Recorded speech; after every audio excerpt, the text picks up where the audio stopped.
tengo que volver yo, ¿no? En el club de barrio, Sí, nadie Vámonos, queda Santiago. fuera. me encanta.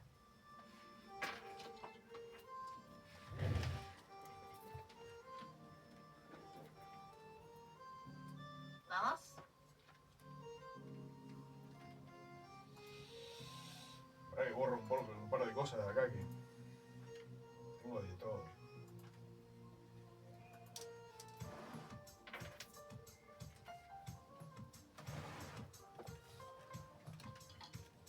¿Vamos? Vamos. Voy.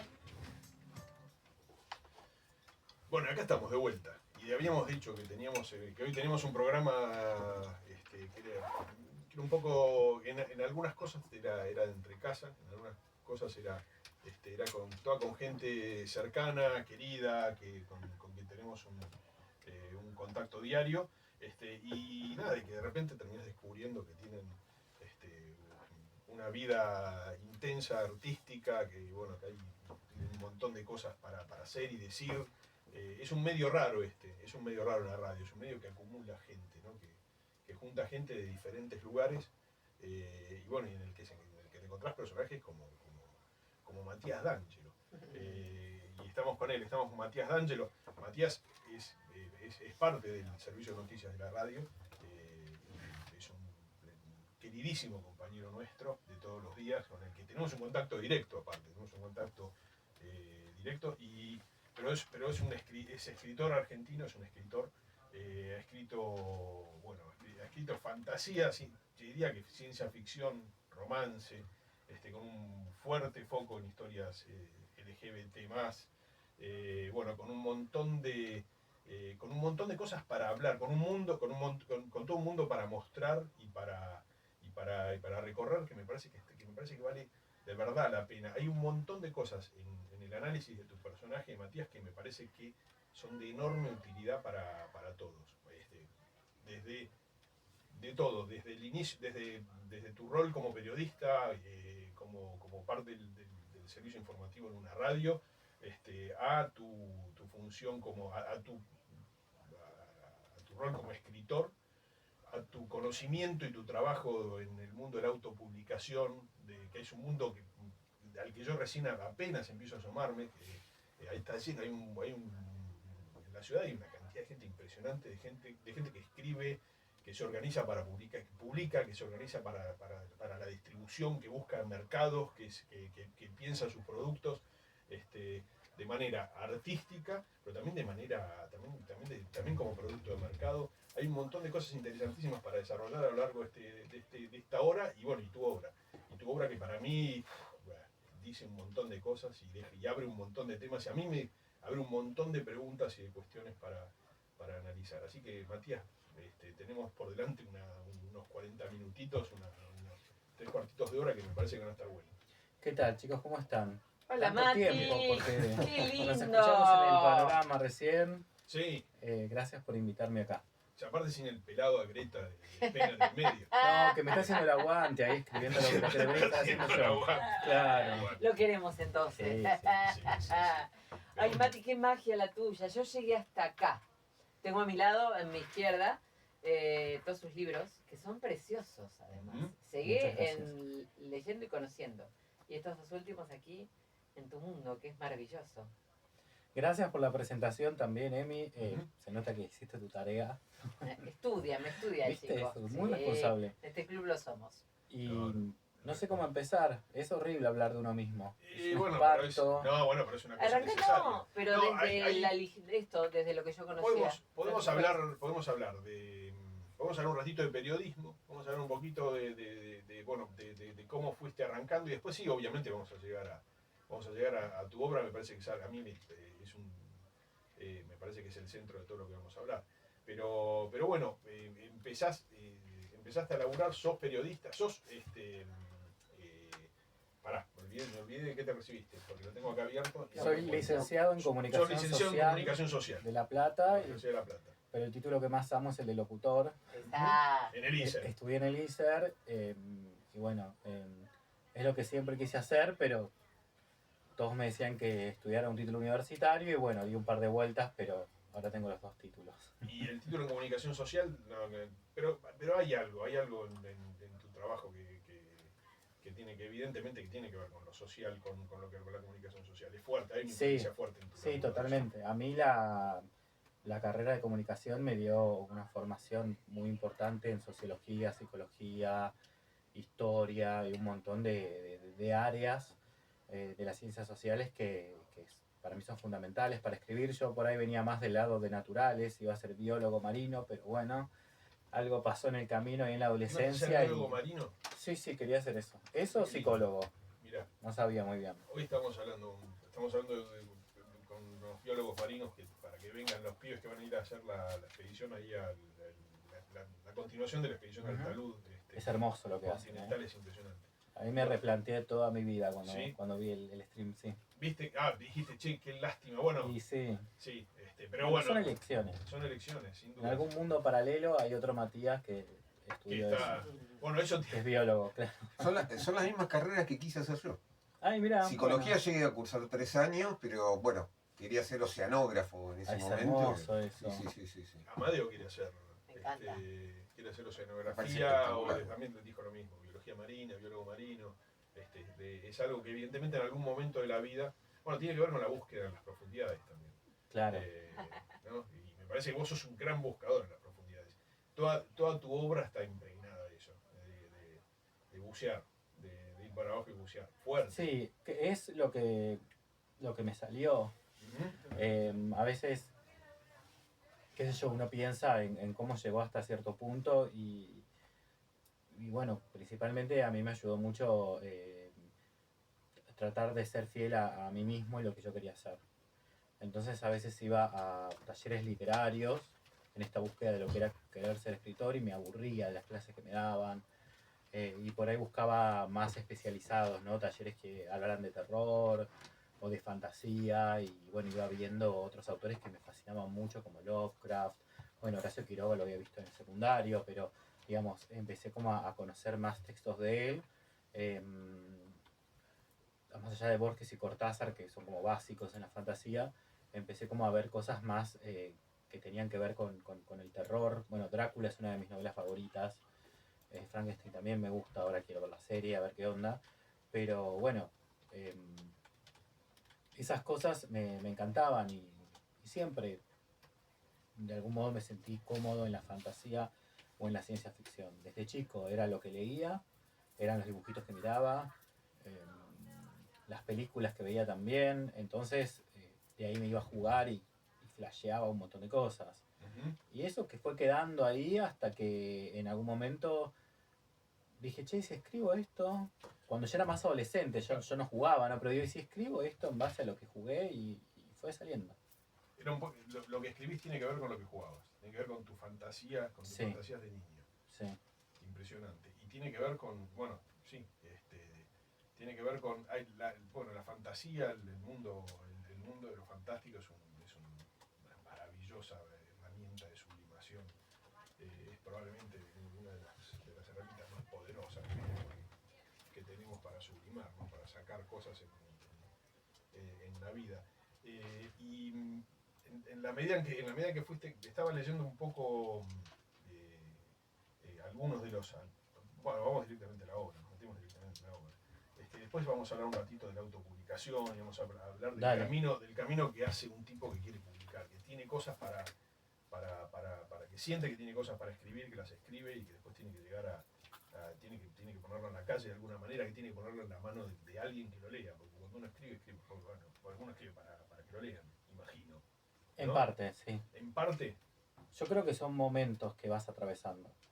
Sí, es cierto que escribís para que te lean y el trabajo ahí con los correctores es que se entienda lo que quise decir. Cuando está el problema de que no se entiende lo que quisiste decir, está fallando como autor.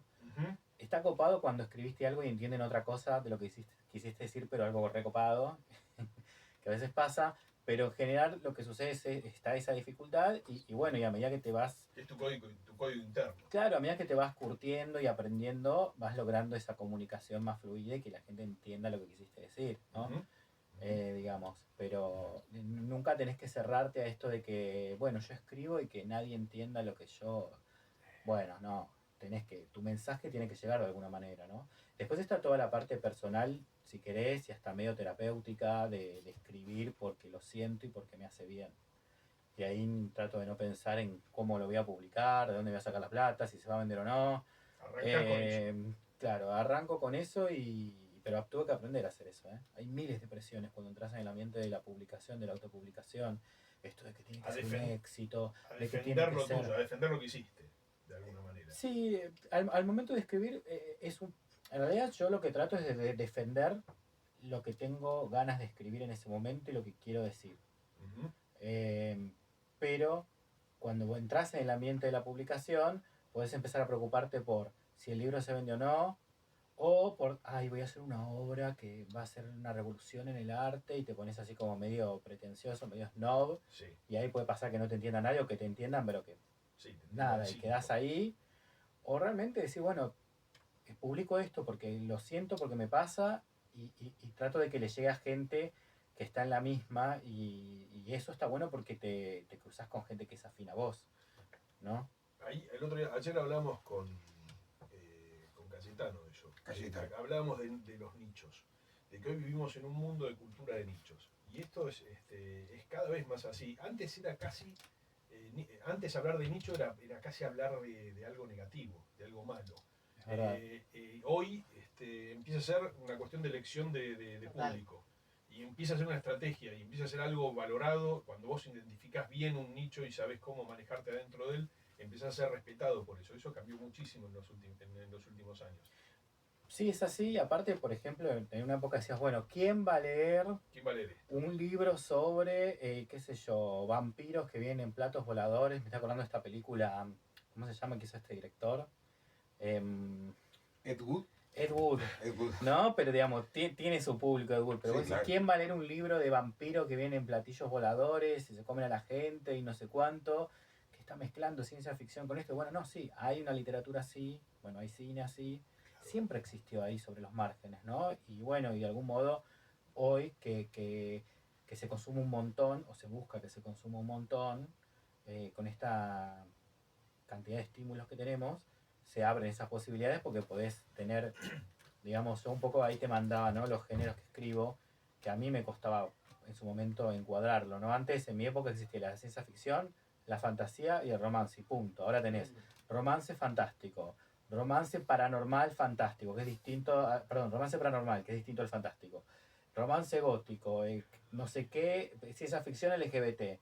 Todo se va volviendo tan encasillado, lo cual sirve un montón para ciertas búsquedas, para definir, pero que también te puede saturar. Pero está bien, Sí. es un poco... También te puede limitar.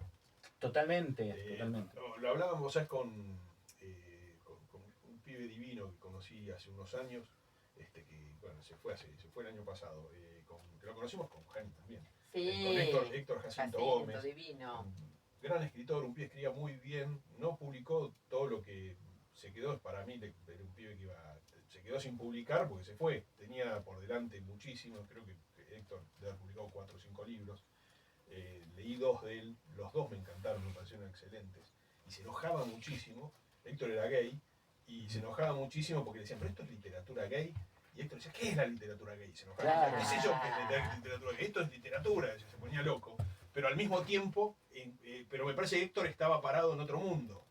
Al mismo tiempo el mundo está cambiando a una velocidad tremenda. Y lo que antes, los nichos, lo que antes era un desvalor, hoy empieza a ser un valor. Y la capacidad de definirte hoy también empieza a ser parece ser un valor. O por lo menos en ciertos mundos. No hay una sola verdad en todo esto, ¿no? Hay como muchas. Sí, cambia como cambian las identidades y cambian un montón de cosas. En un momento, qué sé yo, los varones no podían usar pelo largo, después lo empezaron a usar y qué significa hacer esto y lo otro, ¿no? Un poco esto que vemos de cuántas etiquetas tienen ahora las juventudes y qué sé yo. Pero bueno, es algo que nosotros no... A ver, eso lo pensó la sociología, lo pensaron otras disciplinas y hablan de eso, del cambio constante de las cuestiones sociales. Y pasa lo mismo en el mercado y con la literatura. Y le estaba pensando, por ejemplo, novelas así super mainstream y super famosas como Heartstopper, que Heartstopper es una novela es una historieta de romance juvenil entre dos varones en un secundario y le escribe una mujer que es asexual, que es cis, ¿no? Esta es una mujer no trans. Y bueno, y hay un montón de literatura de romance gay escrita por mujeres. Y bueno, ahí entra el tema de la fantasía y demás. Pero yo al momento de escribir, realmente no me importa mucho si mi literatura es considerada gay o no, siempre que le llegue a la persona que necesita leerla. Y por ahí volcar algo de mi experiencia que es real, que tiene que ver con las luchas de mías, pero que también son de un colectivo. Yo estuve investigando mucho sobre lo que es el estrés de minorías, lo que es el estrés postraumático acumulado en el tiempo, y bueno, ahora tenemos otras herramientas, estamos en otra sociedad relativamente, y bueno, lo que sucedía mucho con las personas de la comunidad LGBT era que a medida que iban viviendo pequeñas y más grandes violencias, como la gotita que le da la roca, de pronto la roca se rompe.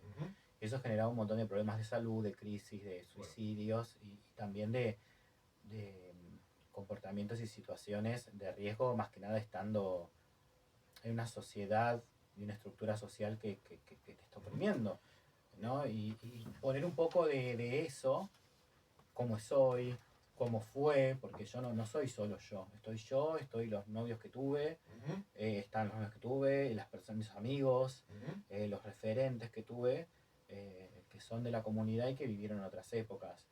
Entonces, la discriminación cambia, sigue estando, nos salvamos más y menos con algunas cosas, por ahí ahora hay otras tecnologías que nos salvan, y otra conciencia que nos hablan de cuestiones de enfermedades, de padecimientos físicos y mentales, como los puede tener cualquiera, pero que son específicos de la comunidad cuando por las situaciones... sí, por situaciones forzadas, por cuestiones por sociales. Mandatos sociales, Por mandatos sociales, claro. Pero bueno, sigue estando la discriminación igual, se sigue sufriendo de otras maneras o similares, y de eso trato de hablar. Eso me pareció leyéndote. Leí tu poemario, ¿cómo se llama?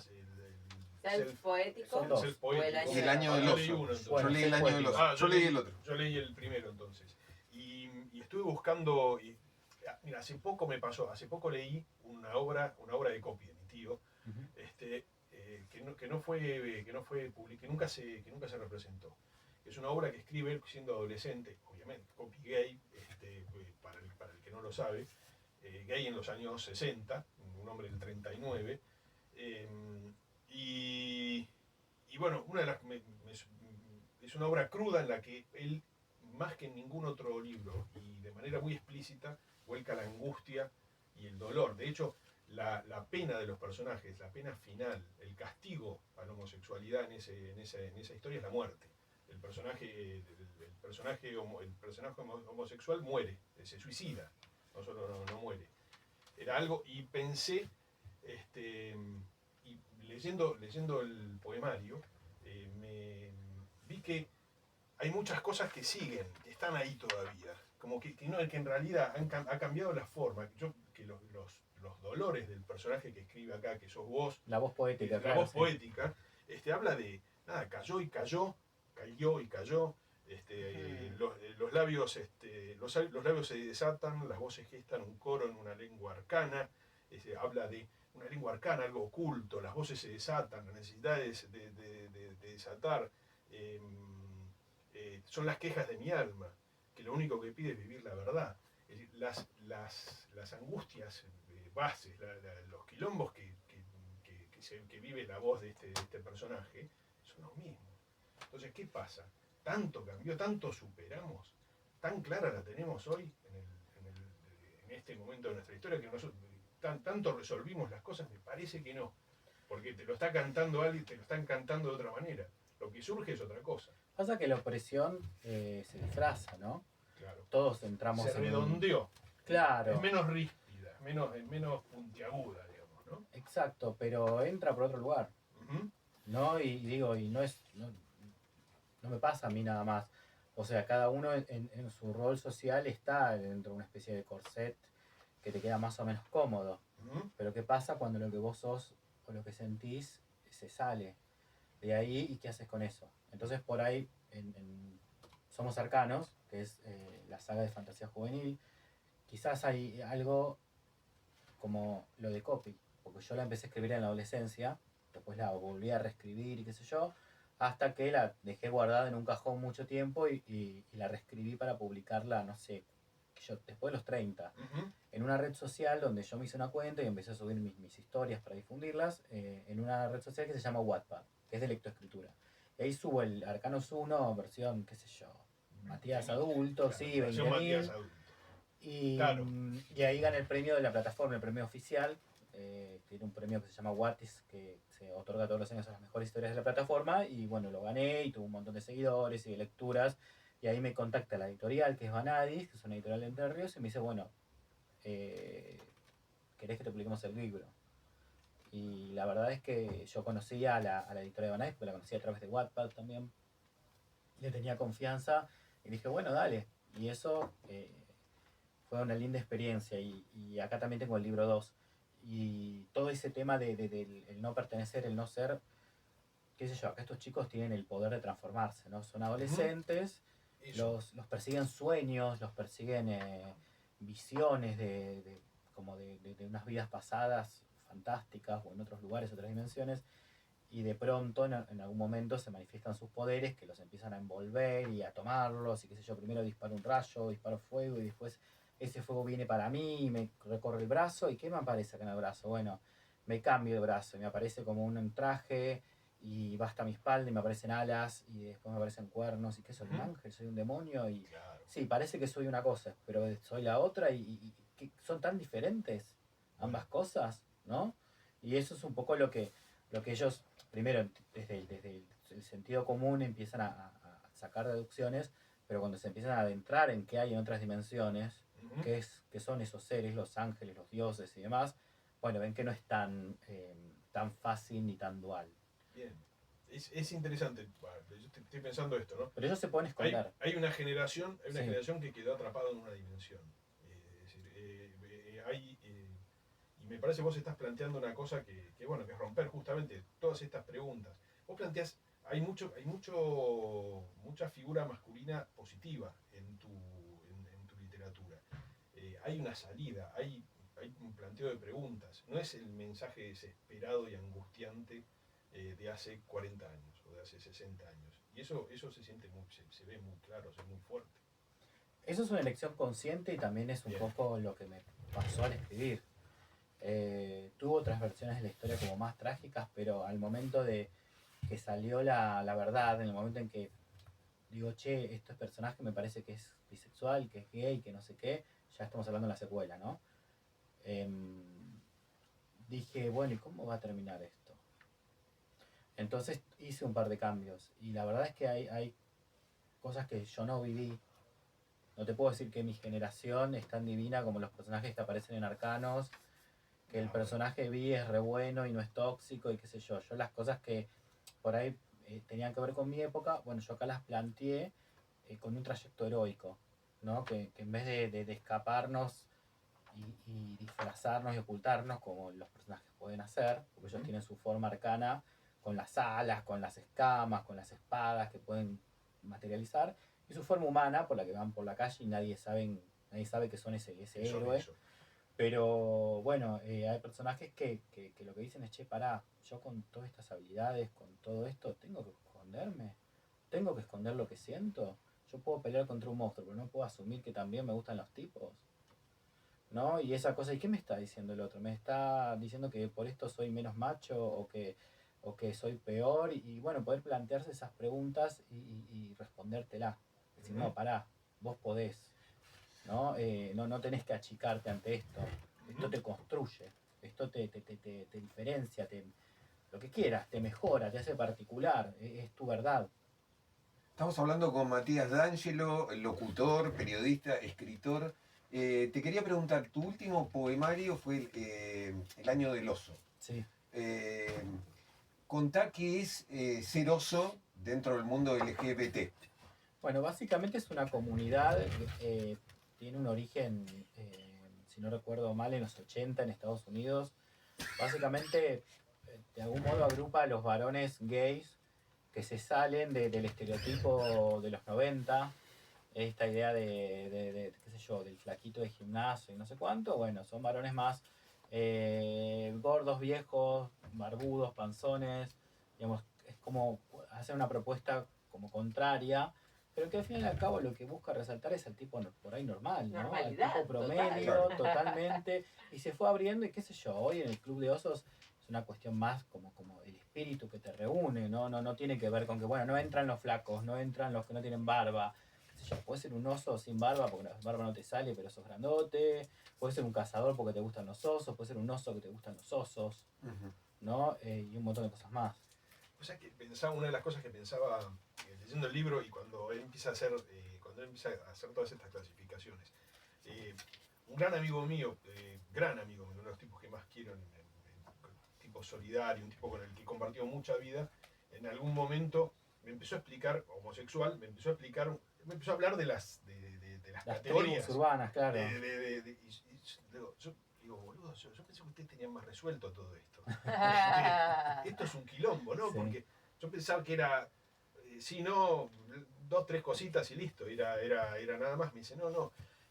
Y por un tiempo me pareció muy raro y me pareció, no podía entender por qué todas estas clasificaciones. Bueno, de a poco empiezo a entender que a mí me parece que todas esas clasificaciones tienen que ver, vos lo dijiste recién de alguna manera, tienen que ver justamente con la oportunidad de la búsqueda de una identidad, la oportunidad finalmente de plantearse todas estas preguntas que vos estás planteando, que se plantean tus personajes a lo largo de toda tu literatura. Que es el momento de la historia en el que hay gente que puede empezar a hacerse esas preguntas. Y primero se las empieza a hacer sola, pero después empieza a hacérselas en sociedad, en nichos, si querés, en grupos, pero que esos grupos son necesarios para eso, para la búsqueda de las 1000 identidades, de las 1000 millones. Ojalá, por ahí un día no van a hacer falta más, pero en este momento creo que son el camino que se está recorriendo, ¿no? Claro, y aparte lo que decías vos, las preguntas que nos hacemos y que nos respondemos, este diálogo interno que tenemos está lleno de los mandatos sociales, ¿no? Hay cosas que nos ayudan y otras que nos obstaculizan, pero en Somos Cercanos, el personaje que se da cuenta que es bisexual empieza en un momento con, ay, me va a pasar esto, y soy esto, y me van a decir esto, y dice, no, ¿por qué estoy pensando esto? Y yo tuve ese parate. En mi adolescencia lo tuve. Estamos hablando de adolescencia donde no existía Glee, donde no existía el matrimonio igualitario, donde era lo peor que te podía pasar. Yo digo, ¿por qué tengo que pensar tan negativamente? Año que estamos hablando. Yo fui adolescente en el principio de la adolescencia, poner a los 13 años, es el año 98. Bien. Pero esto transcurre en 2003, la novela. Decidí esa fecha por algo que ya no recuerdo, más o menos. Pero por una cuestión de la tecnología, si había celulares, si no, cómo era. Pero bueno, creo que ese es el mensaje que más quiero dejar, que digamos, así como abre un portal a un mundo paralelo, digamos, las cosas pueden ser distintas, ¿no? Y podemos estar mejor, no peor. Hay otras visiones de la realidad. Creo que eso es lo que trato de decir en el fondo.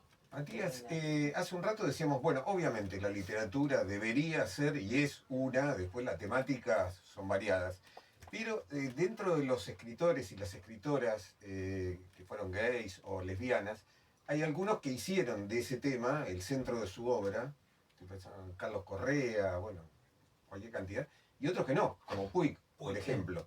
¿Hay escritores gays o lesbianas que a vos te hayan guiado o que admires como lector? Ahora me estoy acordando, o sea, ahí sí hay, pero me estoy recordando respecto a lo que decías de Copy, ¿no? Que vos leíste a tu tío y dijiste, che, estos dos se conectan a través del tiempo y del espacio. Yo agarré un libro de Cavafis, ya había escrito varios libros, pero Constantino Cavafis es un poeta del siglo XVIII, creo es griego, y encuentro obras selectas, un libro de ediciones Libertadoras, en descuento en Santa Teresita, en unas vacaciones, lo abro así, miro el primer poema y digo, me llega. Siento lo mismo que está sintiendo este tipo, que ya no existe o es un cadáver enterrado no sé dónde. Digo, Dios, y me lo llevo el poemario. Y lo googleo al chabón y era gay. Entonces yo dije, qué loco cómo nos conectamos a través del tiempo y del espacio. Una persona que ya no está viva y yo. Nos está pasando lo mismo. Y bueno, ese es un poeta que fue como re importante para mí. Alfonsín Storni también, no me acuerdo ahora para qué equipo jugaba Alfonsín Storni, vamos a decirlo de manera más, no sé si era bisexual, Alfonsín Storni, no recuerdo ahora en su bio. No sé. Perdón, Alejandra Pizarnik, a las dos las Alejandra leí. Pizarnik. A las dos las leí. Sí. Alejandra, sí. Divina. Sí, me gustaron las dos y Alejandra es una Una locura. oscuridad tremenda. Sí, tenía las obras completas y pues, las leía sin parar, me encantaban. Y después en lo que es literatura, bueno, siempre me gustaron los clásicos, como te decía hace un rato, Bram Stoker, en lo que es Drácula, es una Bien. novela increíble, Claro. escribió Qué bueno que- otros qué bueno que cuentos. se- Bueno, ¿sabes qué dicen que Bram Stoker le gustaba un chabón? Era otro escritor. Hay una carta muy famosa al que el escritor le manda, yo mido no sé cuánto, mi tamaño es esto, y no sé qué, y como que era un perfil de Tinder, ¿entendés? Que le estaba mandando, y bueno, y terminó como casado y súper anti-gay, súper religioso. Entonces hay biógrafos que dicen que había ahí una cosita. Había una tensión. Claro. Y por ejemplo, la habitación de Giovanni, de James Baldwin, que era gay y además negro y formaba parte de distintas minorías, que es como un libro icónico. Ese no lo leí. ¿No lo leíste? No. Pero los libros de Puig lo leí, por ejemplo, y Ujú. vos me decías que no escribía gay, es todo súper gay lo que escribía. No, O sea, es el todo nivel de súper gay. chisme, el nivel, digamos, bueno, el beso de la mujer araña también es súper gay, ¿no? Bueno, No el me beso estoy de la mujer equivocando. araña Es como plantea- Sí, pero no cosa hubo y de media. parte de él una militancia gay. Sí, entiendo lo que decís. Bueno, no creían mucho. Que con Copy pasa algo parecido. Es cierto lo que él dice Eh, de los personajes y él había sufrido mucho en vida y hay una paradoja ahí que en Chacabuco, en su tierra natal, lo marginaron bastante, le hacían bullying, se tuvo que ir muy joven y hoy se presenta como la ciudad de Arturo Puig. Perdón, de Manuel Puig. Manuel. De Manuel Puig. Hubo ahí una vuelta también un poco falsa, ¿no?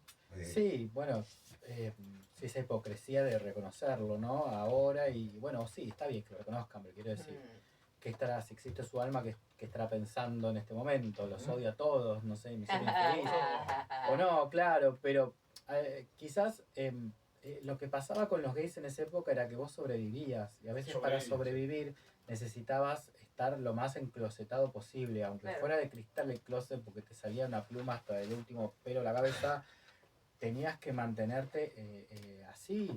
Y yo, por ejemplo, para mantener ciertos trabajos, si soy una persona, tengo 40 años, para mantener ciertos trabajos tuve que estar en el closet. Claro. Yo de hecho Claro. quise entrar a trabajar a esta radio porque veía lo bien que trataban a los compañeros que eran gays. Ujú. Entonces yo tenía una amiga que Era- estaba acá. Era un parámetro de elección. O sea, Para mí sí, yo eso trabajé es en otra tremendo. radio, yo trabajé en Eso- una radio donde un productor me decía campanita. Campanita es un insulto muy viejo que se le daba a los gays. ¿Así? Claro, y yo no sabía. Eso es tremendo. Después me enteré. Que forme Mira, parte. el otro día me sorprendió. Sí. Antes cuando dije Puig quise decir General Villegas, también le dije Arturo Puig. Venís Chacabuco. venís Pero bueno, teniendo vengo. pifes que son más míos que tuyos. Sí, me estoy mimetizando. Estamos volando para abajo. juntas No, más. hablando en serio. El otro día escuché justamente a Franco Toccia que decía que los que dicen que es sencillo salir del closet hoy en el siglo XXI, Bien, eso que creo. lo están diciendo de ser heterosexuales o no de haber tenido que pasar o de no haber Atravesar tenido esa que pasar por situación. esa situación. Claro. Que en realidad uno nunca termina de salir y siempre es difícil, aún en esta época. Sí, Siempre es sí, difícil y aparte las oportunidades que tenés. ¿Cuántos periodistas que conocemos no salieron del closet o salieron del closet? Bueno, porque sacaron una foto y se les vio algo atrás, pero digamos, lograron su éxito y se mantuvieron ahí, se mantienen ahí porque no salieron del closet. Ujú. Y el que O salieron tuvo tipos que súper salir, consagrados, tipo, claro, el ya. que tuvo que salir del closet está ahí, bueno, ya está, lo aceptan porque ya está. Ujú. Pero digamos, un periodista que se asume, como es el caso de Franco, yo fui locutor de Franco muchos años en esta radio, te cuesta mucho más. Porque siempre termina estando eso por delante si vos estás fuera del closet, aunque no lo quieras. A mí el parámetro está, lo diste vos recién. Yo pensaba, siempre pienso eso. Bueno, mis tíos se fueron del país, los dos. Eran 4 hermanos, dos gays. Los dos se fueron del país. Y siempre fue, ¿por qué se fueron? Se fueron porque eran gays, porque Claro. querían vivir. Y para mí era natural. Claro. Sí, era la explicación normal. te pones a pensar, es una locura. que Uruguay se lo vaya, recibiría cambie de mejor, país por su más elección, amablemente. por cómo vive su sexualidad. Y es una locura, por ejemplo, que vos elijas un trabajo mirando eso. Y Es sí. decir, mirando cómo Sí. tratan a la Fue gente. así. Sí, Eso, de hecho eso yo... también es una locura. Muestra a las claras que, como dice Torcha, que no es fácil, No, que no, para nada. que no se ha simplificado demasiado. Bueno, y yo esta novela, Te rescataré el infierno, que trata de locutores gays, tiene una historia muy particular que está relacionada con eso. Ujú. Yo en esa época estaba trabajando en ese medio de comunicación, donde este productor me llamaba de esa manera. Es una radio muy importante y muy grande. Me han dicho en esa radio, si vas a pedir trabajo al informativo, que no se entere el jefe del informativo que sos gay porque porque no Bueno, vas a poder. Y bueno, en ese momento yo cuando entro a esta radio, re feliz, porque era una experiencia nueva, yo no era locutor todavía, entré como productor esta gestión de comunicación. Y había una fiesta de fin de año, y vi a los locutores, todos, viste, oh, qué mondazos, qué sé yo, ay, viste, yo veía un par que decía, sos tan trolo, pero bueno, no lo podía decírselo, porque obviamente siempre respetamos la identidad del otro. Pero viste esta pose masculina todo el tiempo, de como sacar el bracito, te hago, ¿no? Pero es como, así, ¿no? Y bueno, estaban ahí hablando, yo obviamente quería ser locutor, estaba preparándome para entrar al ISER y demás, y los veo, y había un compañero, uno que va y se transa una chica, se pone a los besos a una chica. Y otro viene y dice, miren, fulanito le está dando un beso a una chica, yo que pensé que pateaba para el otro equipo, todos, viste, los varones, ja. Como dice Judith Butler, ¿no? La filósofa queer, los varones son la policía de los otros varones, están viendo cuál es menos puto, más puto, qué sé yo. Y ahí yo lo miraba al chabón como diciendo, ¿y vos no te viste en el espejo? Que, ¿viste? Sos medio también. Pero bueno, eso a uno le pasa, porque cuando vos creces, como me pasó a mí, que el lugar al que entraba me decían que era un mariquita, y yo practicaba frente al espejo y no entendía qué era lo que se me veía, qué gesto hacía, cómo hablaba, para que se me notara, yo trataba de que no se me notara. Tiene una preocupación tuya. Claro, y todo el tiempo, bueno, yo trataba también de, para sobrevivir, para que no me estigmaticen, no me bulineen, lo que fuera, taparlo. Bueno, y ahí sí aprendes a ver a otros y darte cuenta, supongo.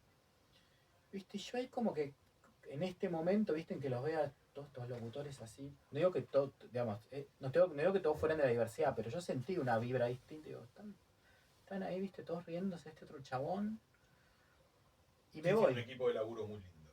¿Cómo? Ustedes tienen un equipo de laburo muy lindo. Pero para que termine de contar esto de la otra radio. Me alejo de la situación y se me acerca otro locutor, que era más grande que yo. Y viene y me dice algo así como, no te preocupes por lo que dicen estos pelotudos. Y me quedo, ¿viste? Y yo lo miro. ¿Y hay algo que me tenés que contar? Me dice, algo que me tenés que contar vos. Y como que ahí los dos entendimos que éramos diversidades.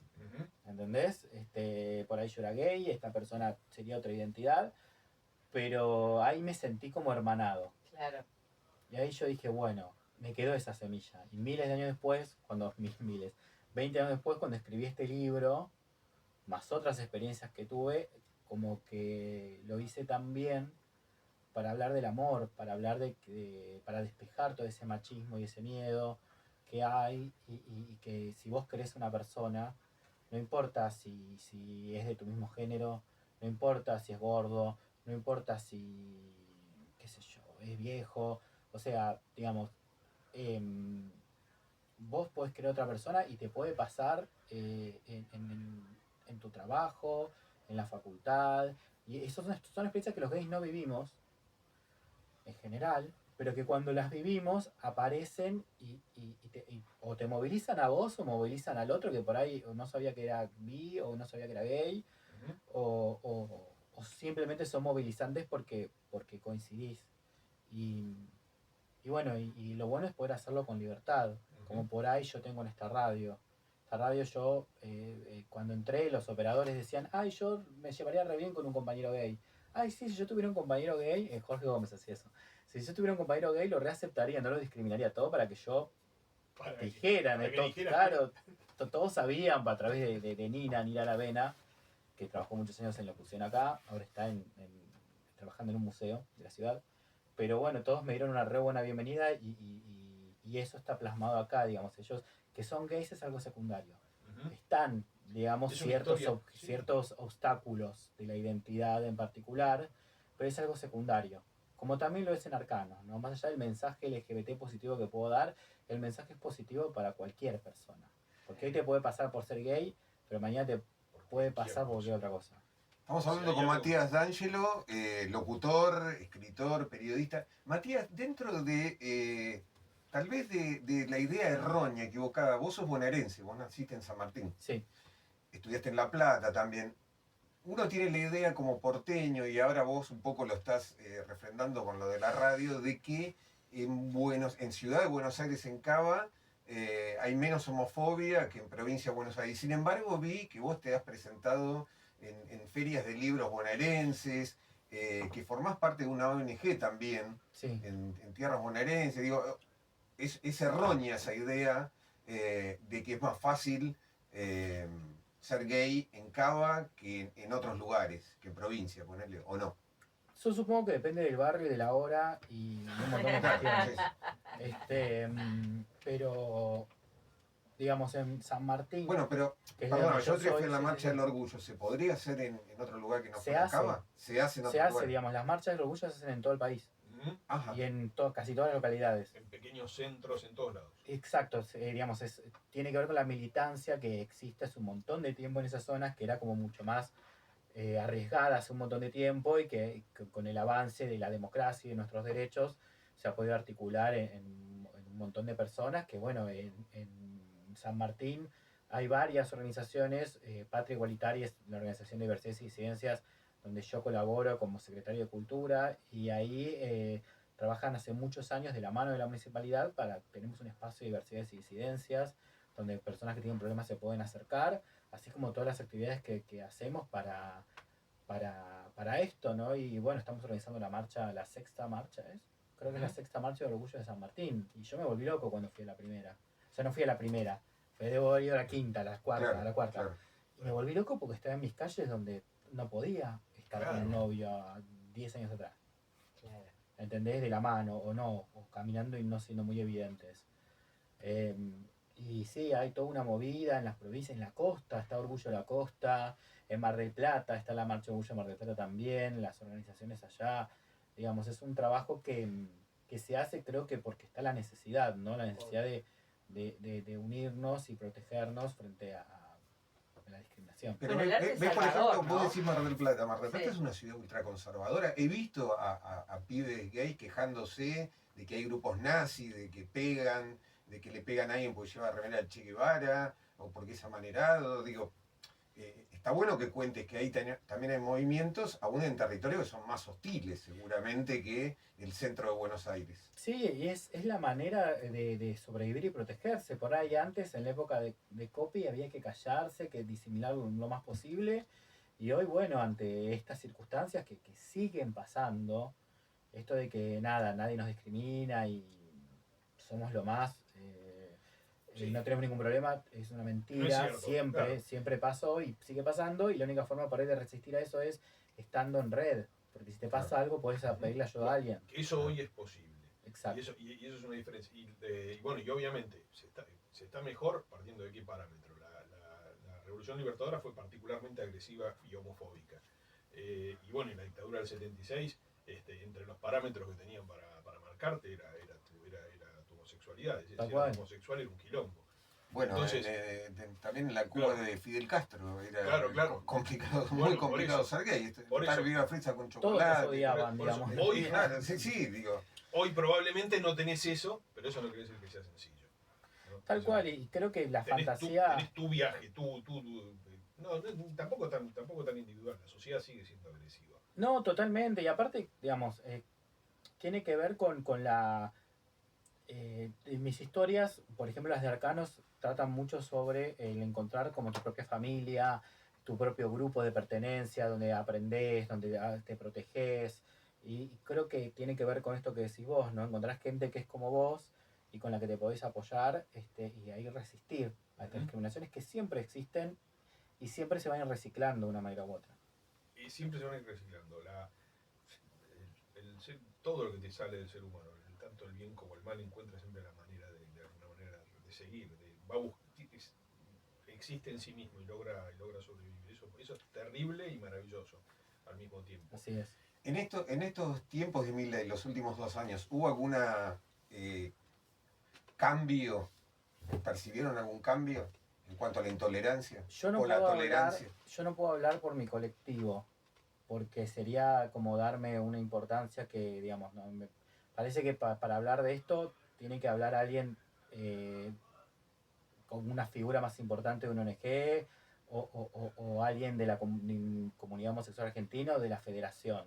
Sí, yo como Matías, como persona, estoy al tanto de un montón de información y sí, hubo un aumento muy grande de crímenes de odio, especialmente en el grupo de las mujeres trans, pero es, no sé, como si fuera un 60%, no recuerdo ahora. Hubo un aumento, le siguen los varones gays, con no recuerdo ahora si es un 10 o un 8%, y le siguen las mujeres lesbianas y otras identidades. La verdad es que creo que todos deseamos un mundo mejor, ¿no? Y bueno, ¿cuánta gente puede aceptar un extraterrestre de Star Trek? ¿No? O un hobbit del Señor de los Anillos, pero no puede aceptar a la persona que tiene al lado. Claro, sí. Bueno, es eso, ¿no? Vivimos en un mundo que todavía no ha resuelto sus diferencias, que a veces se ilusiona con haberlo hecho, pero solamente en el mejor de los casos está más o menos encaminado. Hablemos de tu obra. ¿Cómo conseguimos, cómo nos acercamos a tu literatura? ¿Cómo te conocemos? ¿Cómo nos informamos más acerca tuyo? ¿Cuáles son los caminos? Bueno, a mí me encuentran en Instagram como Matías D'Angelo, así como suena, D-A-N-G-E-L-O, D'Angelo. Ahí estoy en Instagram, en TikTok estoy como Matías D'Angelo Escritor. Si googlean Matías D'Angelo Libros, van a aparecerles todos mis libros. Están disponibles en Amazon a nivel para comprarlo internacional, print on demand. Y después acá también se vende en impresión bajo demanda. Mis libros están con la editorial Pickbook, que también es librería online, que también pueden googlearla. Y si no, en editorial Vanadis.